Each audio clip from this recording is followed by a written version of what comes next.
Вот мне захотелось, чтобы вот они вместе были. Примерно вот где-то, наверное, может быть, 10-е года, когда еще Герман, он ну, только так вот, допустим, священником был, то есть еще без высокого сана. Алексей вот художник еще, вот как бы так, и вот Иван, он чуть постарше был, как бы в центре я его изобразил, как от земли. Вот, ну, постарался как-то вот передать и объединять все это как бы хлеб. Икона, называется работа «Молитва. Портрет братьев». Молодой художник Константин Кокель – один из продолжателей этого известного в Чувашии рода. На его картине изображены 3 брата. Старший из них, Иван Афанасьевич, прямой предок Константина. Был образованным человеком, был трудолюбивым, зажиточным, вот, имел библиотеку, то есть образование имел, выписывал журналы, интересовался историей, изобразительным искусством и имел мельницы. Ну, а потом уже раскулачили, отобрали все, сослали в Сибирь без права переписки. Соответственно, у нас даже ни какой-либо информации, ни фотографий у меня даже вот, толком-то его и нету. Пострадал от репрессий и второй брат, священномученик Герман в крещении Григорий. Долгие годы вел борьбу с обновленческим движением в православной церкви, за что был расстрелян в 1937 году.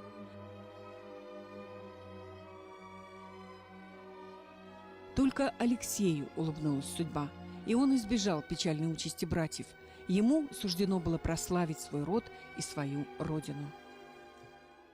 Одна из самых ярких, если не самая яркая фигура в истории Харьковской художественной школы первой половины XX века. На наш взгляд, творчество Кокеля – это чувашский извод русского авангарда или, как по дефиниции Джона Боулта, очень известного искусствоведа за рубежом, восточное крыло русского авангарда. Алексей Кокель первым из чувашских живописцев получил академическое образование. Был одним из основателей Харьковского художественного института. Родился на Батыревской земле, в селе Тарханы.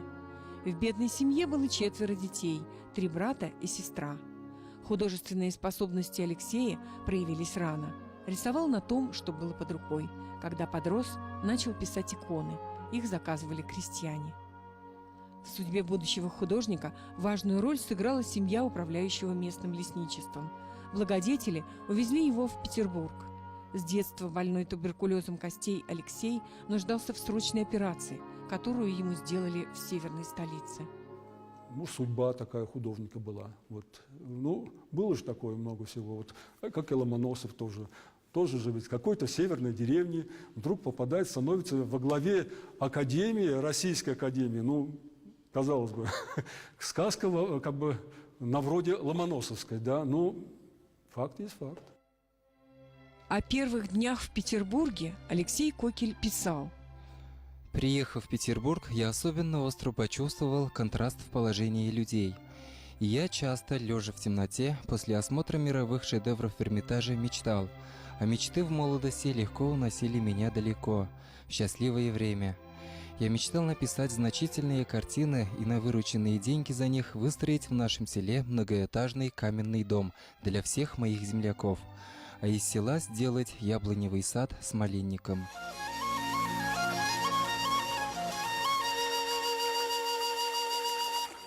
Его рисунки показали Владимиру Маковскому, ректору Академии художеств, и академику Дмитрию Котовскому. Алексея приняли в рисовальную школу, а после ее окончания – в Высшее художественное училище при Академии художеств. Одним из его педагогов был Ян Цанглинский. Под его влиянием Алексей Кокель написал картины, благодаря которым его творчество относят к русскому авангарду. Все это началось с Яна Францевича Цанглинского. Это художник, русский художник, поляк по происхождению. Конечно, он ездил за рубеж и был знаком с зарубежным искусством, где уже импрессионизм, как таковой, даже постимпрессионизм, был хорошо представлен. Не зря его называют первым русским импрессионистом. Свои установки, мировоззренческие, скажем так, или как бы установки на искусство, он стал, конечно, на своих учениках внедрять.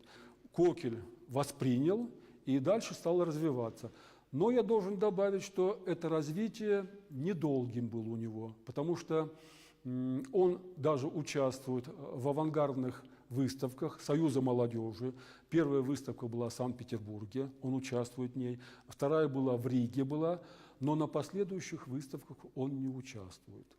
Свою первую персональную выставку Алексей Кокель устроил в родных Тарханах в 1906 году. Особое место на ней занял образ его сестры Пелагеи, известный как портрет чувашской женщины. Эта картина сыграла свою роль в судьбе художника. Он был зачислен в мастерскую Репина. Здесь его педагогом стал Дмитрий Кордовский, художник-график, ученик Павла Чистякова. Он был помощником в мастерской Ильи Репина, который в то время сам уже не преподавал, но не оставлял учеников в своей мастерской. Все, что делалось в академии, его глубоко интересовало. Ко мне он особенно часто заходил, когда я перешел к конкурсной картине. В один из своих приездов Репин задержался в моей мастерской и, одобряя картину, сказал: «Ах, как мне нравится, успеете ли?» А какой будет успех у зрителей, сказать заранее трудно. Картина «В чайной» до сих пор считается наиболее известной работой Алексея Кокеля. Славу ей принесли социальная острота и оценка Ильи Репина. Здесь явные социальные коннотации. То есть Россия находится в преддверии таких каких-то тяжелых испытаний. То есть она дошла до какого-то момента, где вот этот социальный взрыв уже назрел. И это, я думаю, Кокель почувствовал, он это выразил. И не зря Илья Ефимович Репин, понятно, один из корифеев русского искусства, на выставке учеников, которые свои дипломные работы выставляли, отметил эту работу. Потом, когда моя картина была выставлена в академии, я получил от Репина специальное приглашение к нему в Коакала. И с тех пор почти каждую среду, это был его приемный день, вплоть до 16-го года я бывал у него. По его рекомендации я начал участвовать с 1910 года в выставках Союза молодежи, а затем Товарищества передвижных художественных выставок. Окончив академию с отличием, он получил право на стажировку в Европе. Пенсионерская поездка позволила ему побывать в Германии, Франции, Италии. Казалось бы, художника ждет прекрасное будущее в Санкт-Петербурге. Но слабое здоровье и тяжелое материальное положение не позволили ему оставаться в северной столице. 6 ноября 1915 года он написал Репину письмо с просьбой содействовать в назначении на место преподавателя в Харьковской художественной школе.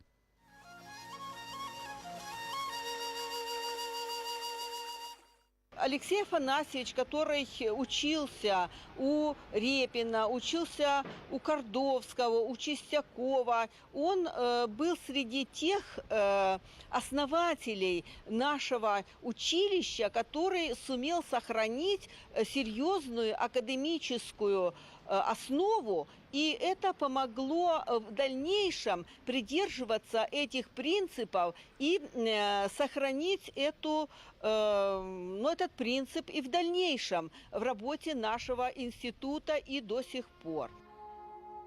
В Харькове Алексею Кокелю было суждено прожить всю свою жизнь. Училище, в котором он начинал работать и которое возглавлял, под его руководством было преобразовано в художественный институт, ныне Харьковская академия дизайна и искусств. Он о себе не любил рассказать. Вот. Скромнейший человек был. Я даже прослезился. Вот когда эти тяжелые годы были, когда все формалистические ассоциации эти все были, и каждая ассоциация, несмотря на что, какая она есть, его тянули к себе. Потому что это был авторитет очень большой. Его. Но он был принципиальный. У него позиции в искусстве были непоколебимые.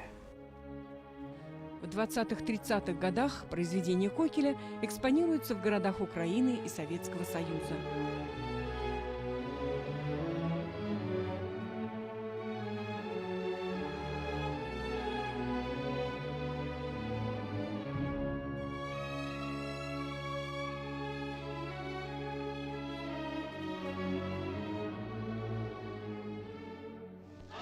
В 1935 году Чувашия празднует 15-летие автономии. К этому событию правительство республики заказывает Алексею Кокелю картину. Он пишет ликбез – образ тех изменений, которые произошли в жизни и сознании людей после революции 1917 года. Картина выставляется в Чебоксарах и Горьком. Для художника это возможный повод вернуться на малую родину. Но к тому времени один брат раскулачен, а второй в ГУЛАГе. Перед Алексеем Афанасьевичем явная перспектива стать членом семьи врага народа. Жить в Чувашии нельзя, и он возвращается в Харьков. Известно, что Кокель остался во время войны в Харькове. Харьков был захвачен немцами, ситуация была тоже. И он говорят, что часть работ зарыл около дома, но бомба взорвалась. Война застала его в трудном положении. Жена, Анна Афанасьевна, тяжело болела и почти год не вставала с постели. У сына было воспаление легких. Сам художник только что перенес операцию на глазах. Уехать в эвакуацию семье не удалось. Сразу же после освобождения Харькова в ополчение ушел сын художника. С фронта он не вернулся. Прямых потомков у Алексея Кокеля не осталось, но художественный талант в его роду только множится. Вот в школе, потому что учителя спрашивали, это вот у тебя дедушка известный, там, это твой. Вот как бы вот тогда я узнал, что вот у меня есть такой предок. Чувство ответственности в любом случае есть, и тем более, что он художник, и я иду тоже, в общем-то, в этом направлении художественном. Соответственно, в этом мире постоянно есть параллели, и в любом случае, конечно, есть не просто так, то вот, да, есть и все, а тут в любом случае говорят, ну, Кокель, тем более фамилия, да, есть. И скорее, наверное, сложностей больше, чем каких-то плюсов, таких прям, чтобы легче было. Конечно, сложнее с такой фамилией, да. Константин и его жена Наталья – художники. Детей двое, у старшего художественные способности налицо. Папа утверждает, что в детстве он рисовал хуже, чем сейчас рисует его сын. Сами супруги считают, что во многом известный предок Константина помогает им. Много, конечно, художников, с которыми познакомились, именно профессионалами. Очень большой. На 20-30 лет старше, да, и нам было там 20 с чем-то, да.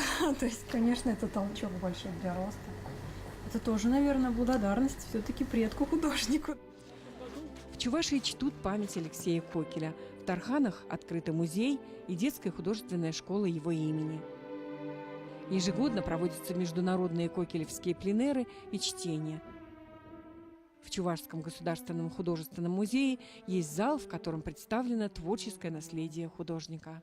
Конечно, все творчество Кокеля, какое оно было по объему, сейчас судить трудно. То, что здесь у нас находится, это благодаря Анне Афанасьевне Кокель, супруге Кокель, которая завещала нам. Часть работ там была закуплена, часть работ находится, значит, в Киеве, в Харькове есть работ, участных коллекционеров есть, конечно, на Украине. В художественном музее хранится 250 работ Алексея Кокеля. В последние годы его картины востребованы на всероссийских выставках. 2 работы возили на выставки русского авангарда, которые проводили Еврейский музей и Центр толерантности.